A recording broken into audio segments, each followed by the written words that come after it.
I have been playing Donkey Kong Bonanza non-stop over the weekend, and in today's video I want to talk about my experience with my first Donkey Kong game. So with that all being said, what is up guys, Jen here, hope you're all doing well. Welcome back to the channel. I have got you covered with timestamps down below, so if you want to skip to a certain section of this video, feel free to do so. All I ask is you just support the channel, hit that like button, and if you want to stick around for some more content, then please consider hitting that subscribe button. So Donkey Kong Bonanza, where do we begin? So we should talk about it being my first Donkey Kong game. A very brief history is that I never grew up with a Nintendo console. I did dabble into the Game Boy with a little bit of Pokemon, Game Boy Advance with a little bit of Final Fantasy Tactics Advance, and then I eventually got the Nintendo Switch and casually played a couple of Mario games on that system. But now the Switch 2 is here, I've decided to really dive into my Nintendo venture, and Donkey Kong Bonanza is the second exclusive game out on the system after Mario Kart World, and I'm here and it has been an absolute blast. You've probably seen many reviews across the board with it being overly positive, to the point where you're thinking, really? It can't be that positive. But in a nutshell, Donkey Kong Bonanza is just a great action adventure platformer smash 'em up game. There's so much to it, and I'm hoping in this video we can explain it. So let's start off with the smallest section I want to cover, and that's the story. It's quite charming. It's not a be-all end-all story, but I'm very much liking what I am experiencing so far.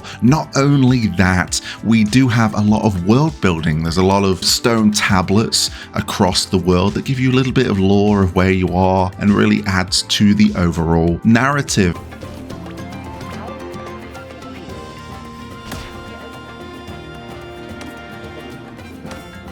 You can rest at various places where you can create your own little base, and when you sleep, Pauline does offer a little bit of more world building and just relationship between her and Donkey Kong. Tisk, look at your feet, DK.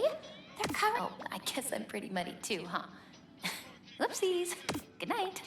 It's very charming, no complaints, but it's not like, hey, this is an absolute blockbuster of a story. It's not bad. Let's talk about the main attraction of Donkey Kong Bonanza, and that is its gameplay. And I'm going to start off with exploration. It does borrow a lot from Super Mario Odyssey. You'll hear it a lot. It's from the exact same team. Instead of moons, we've got bananas, and we have very big worlds to explore with various layers. So the way it works is everything is destructible within reason. You can smash and crash wherever you please, and this creates a really nice gameplay loop when it comes to exploration. A banana! You could go straight for the main objectives. There's no requirements for the bananas that you need, and you can go through the story that way. But because we can do anything we want, of course you are going to go off the beaten path and explore, and this is where everything falls in. You might stumble across a banana, you might stumble across a challenge room, or like a classic level. Though I don't have the nostalgia for Donkey Kong, it's very nice to see these 2D scrolling sections and add what you've learned in the 3D space on a 2D plane. It works quite well.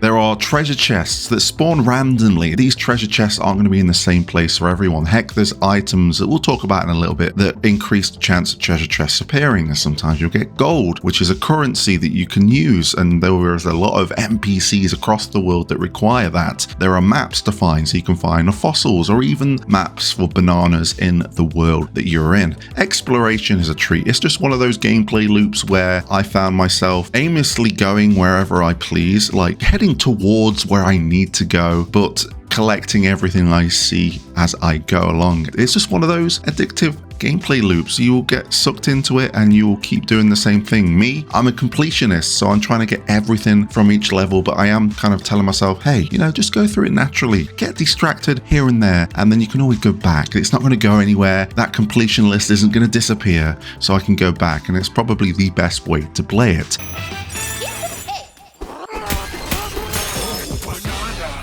So let's talk about the action, adventure, and combat elements, because Donkey Kong can smash anything he sees fit, and each terrain has a power level of which you can scale using the skill tree. Yes, there is a skill tree in a Nintendo game. It's very bare bones, but it's nice to have something to aim for. Every time you get 5 or 6 bananas, you get a skill point. You can then invest skill points in various things, whether it's going to be the strength of your punches or the way that you might surf and turf on the terrain that you pick up. There's so many things to do. I feel like as I'm doing this review of Donkey Kong Bonanza, I'm getting as distracted talking about the game as I get distracted in the game. So if I end up weaving all over the place, you'll know why that is. But the action combat elements, when it comes to it, is very easy. Like the combat, I have not had any issues with. Enemies are getting hit. Sometimes you can just waltz past them and not show them a care in the world. Boss fights, very much the same. I've had no trouble. I beat them within a couple of minutes sometimes. I think there was one point where I was playing where I had to do something. I had 2 minutes before I had to leave to go somewhere, and I was about to hit the boss, and I was like, I might as well see what I can do in 2 minutes. I managed to get that bad boy done in 1. That gives you a bit of an insight of what to expect when it comes to enemies and bosses.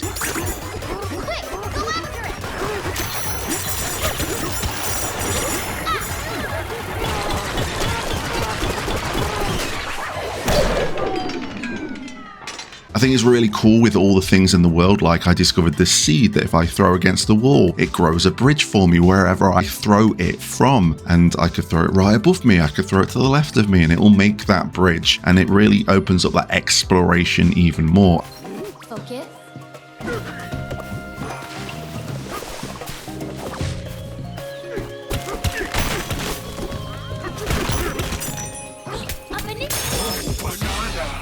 I just love the distractions. I love a distraction and being rewarded for it. It doesn't matter where I go, there's going to be something there, whether it's something random or something that I'm actually trying to check off a list. And then we have the transformations that adds and just brings us all full circle. It's kind of like Donkey Kong going Super Saiyan, Supersonic, very akin to what the captures might do for some Super Mario Odyssey power-ups as well. So you start off as one that you've seen in the trailers. It's like a more powerful Donkey Kong where you can punch harder and smash through essentially anything, and you've got a time limit while Pauline sings, and you can do whatever. It's very good for some of those challenge levels where you got to defeat enemies in a certain time.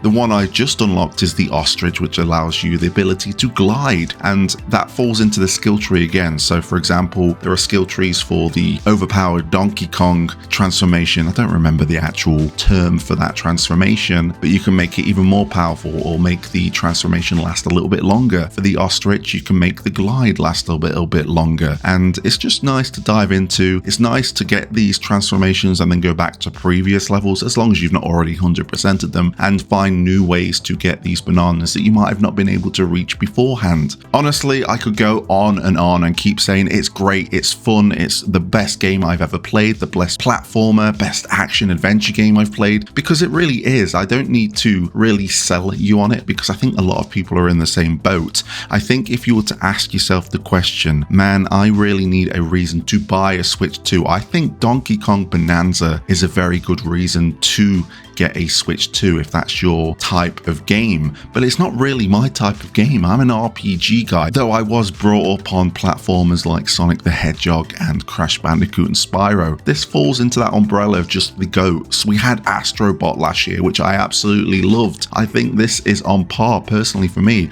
I've played Super Mario Odyssey, but I didn't commit very much to it. I think this is better than Super Mario Odyssey for me. For me, it might not be for everyone, but for me, this really is a staple for the Nintendo Switch 2. And you're probably thinking, well, is he going to talk about the performance? We've heard about performance hiccups. Honestly, not a performance guy. It looks great. It looks vibrant. It runs absolutely smooth for me. Yes, it slows down a little bit when you open the map, because the map really just opens up the whole world that you're in. And if you destroyed the world in a certain way, it's going to reflect that on the map. It doesn't really bother me whatsoever. I've been smashing things left, right, and center, and I've not really noticed any slowdown.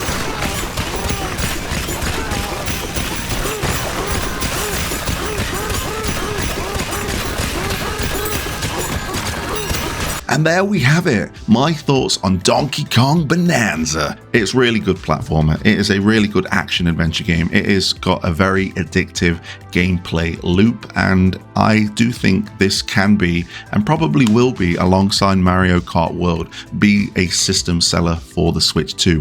I enjoyed Mario Kart World, but not as much as I'm enjoying this. This is an incredible game, and if you do happen to have a Switch 2 and you've been sitting on it, don't sit on it any longer. It's definitely worth a purchase and worth a play. But I appreciate your time. Let me know your thoughts in the comment section down below. It was my first Donkey Kong game, and I might go back and look at other Donkey Kong games like Donkey Kong 64 and Donkey Kong Country, Donkey Kong Tropical Freeze. I'm just going with a few games off the top of my head. Maybe suggest which one I should go on to next. I'm not expecting it to be the exact same as Bananza over here, but I'm kind of wanting to go back and appreciate Nintendo's past. So let me know in the comment section below. Thank you for watching, and until next time, I'll catch you on the flip side.